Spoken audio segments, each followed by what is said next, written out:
कहते सरदोनेकाश त्वया शार्धम निंदिते लक्ष्मणेन च वत्स्यामि न माम शोकः प्रदर्शति। उन्होंने कहा कि अगर मैं तुम्हारे और लक्ष्मण के साथ अनेक वर्षों तक भी यहाँ पर रहूं तो मुझे नगर त्याग का शोक प्रभावित नहीं करेगा।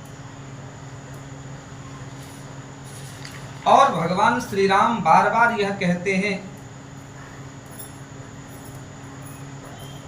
कि इस पर्वत राज्य की शोभा ऐसी है कि दिन में तो यह दिव्य होता ही होता है, जब यह रात्रि का समय आता है तो रात्रि के समय में इस पर्वत में ऐसी असंख्यों औषधियां हैं जो रात्रि के समय में प्रकाशित होने लगती हैं, तो ऐसा लगता है कि मानो पर्वत पर सहस्त्रों अग्निशिखा उद्भाषित हो रही, प्रकाशित हो रही।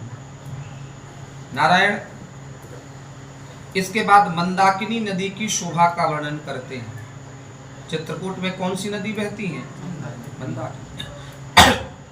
और मंदाकिनी नदी की शोभा का वर्णन करते हुए कहते हैं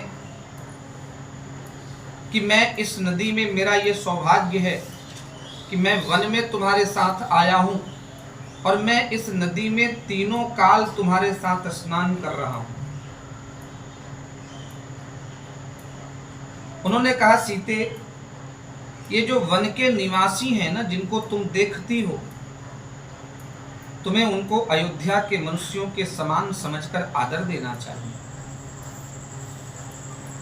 ये जो चित्रकूट पर्वत है जिस पर हम बस रहे हैं,